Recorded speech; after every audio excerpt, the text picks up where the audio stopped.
Praise the Lord. The best wishes to you and your family members in the name of God. దేవునికి మహిమ కలుగును గాక. దేవుని నామం పేరిట మీకును మీ కుటుంబ సభ్యులందరికీ శుభాభివందనములు. ఈరోజు నూతన సంవత్సరంలో అడుగుపెట్టిన సందర్భముగా మీ అందరికీ దేవుని నామం పేరిట నూతన సంవత్సర శుభాకాంక్షలు. ఈ నూతన సంవత్సరంలో దేవుడు మనతో చెప్తున్న వాగ్దానము. Today god promise. ఈరోజు దేవుని వాగ్దానము. The eyes of the lord the god are always upon it from the beginning of the year even unto the end of the year. Deuteronomy 11th chapter 12th verses. నీ దేవుడైన యెహోవా కన్నులు సంవత్సరాది మొదలుకొని సంవత్సర అంతము వరకు ఎల్లప్పుడూ దాని మీద నుండును. ద్వితీయోపదేశ కాండము 11వ అధ్యాయము 12వ వచనము. దేవుడు ఈ నూతన సంవత్సరంలో ఇచ్చిన ఈ వాగ్దానాన్ని బట్టి దేవుడు ఏమని చెప్తున్నారంటే, యెహోవాను బట్టి మనము సంతోషించాలి. ఆయన హృదయ వాంఛలను మనము తీర్చేవారముగా ఉండాలి. ఆయన మార్గంలో ఎడల మనము ఎల్లప్పుడూ నడుచుకునే విధంగా ఉండాలి. మనము ఆయన్ని నమ్మిన బిడ్డలము, ఆయన చిత్తాన్ని నెరవేర్చేవారము. ఆయన కార్యములను మనము ఎల్లప్పుడూ ప్రచురము చేసేవారముగా ఉండాలి. ఎవరైతే విరిగి నలిగిన హృదయంతో, కృతజ్ఞతాభావంతో, సమర్పణ కలిగిన స్వభావంతో దేవుని పాదాల చెంత మోకరిల్లి దేవుని చిత్తానుసారమైన ప్రార్థనను చేస్తారో ఆ వ్యక్తి పట్ల దేవుడు ఎంతో గొప్ప మనసు కలిగి ఉంటాడు. ఏమనగా, దేవుని సన్నిధిలో ఎవరైతే ప్రార్థనా విన్నపములు చేస్తారో ఆ ప్రార్థన అనేది అంగీకరించబడతాయి.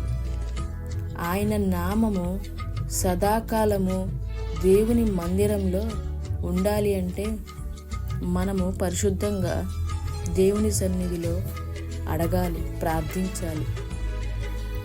అప్పుడు దేవుని యొక్క దృష్టి, ఆయన మనసు మన మీద ఎల్లప్పుడూ ఉంటుంది. ఇక్కడ మనము జక్కయ్య గారి జీవితాన్ని మనం జ్ఞాపకం చేసుకున్నట్లయితే, జక్కయ్య గారి జీవితం ప్రభువుని కలుసుకోక ముందు పాప జీవితంలో జీవించాడు. ఏనాడైతే ప్రభువు గారి గురించి తెలుసుకొని ఆయన కొరకు ఎదురు చూసి ఆయనను కలుసుకోవాలని తన పాపములను ఒప్పుకొని మారు మనసు పొంది యేసును వెంబడించాడో ఆనాటి నుండి అతని జీవితం నూతన జీవితంగా మారిపోయింది. ఆయన ఎప్పుడైతే రక్షణ పొందాడో ఆ దినమే నూతన సంవత్సరముగా నూతన జీవితాన్ని కొనసాగించాడు. ఎప్పుడైతే దేవుని యొక్క పరలోక రాజ్యంలో మనము అర్హత సంపాదిస్తామో దేవుడు ఎంతో సంతోషిస్తాడు. ఆ విధమైన జీవితాన్ని జీవించాలి ప్రతి ఒక్కరూ అని కోరుకుంటున్నారు. అంతేకాని నూతన తలంపులు, సిద్ధాంతాలు మనలను నూతన పరచలేవు. కేవలము నూతన జన్మ మాత్రమే మనకు నూతన సంవత్సరాన్ని ప్రసాదిస్తుంది. కాబట్టి మన ఈ నూతన జీవితంలో, ఈ నూతన సంవత్సరంలో మనమందరము ఈ వాగ్దానం వింటున్న ప్రతి ఒక్కరము కూడా వారి జీవితంలోనూ వారి కుటుంబంలోనూ జక్కయ్య గారి వలె రక్షణ పొందుకునే వారముగా పాప జీవితాన్ని విడిచిపెట్టి ఈ నూతన సంవత్సరంలో నూతన హృదయంతో మన పాపములను ఒప్పుకొని మారుమనసు పొందేవారముగా యేసయ్యను వెంబడించే వారముగా ఉండాలని దేవుడు కోరుకుంటున్నాడు. ప్రార్థన. మా ప్రియ పరలోకపు తండ్రి, మీకు ఎన్నో వందనములు, స్తోత్రములు.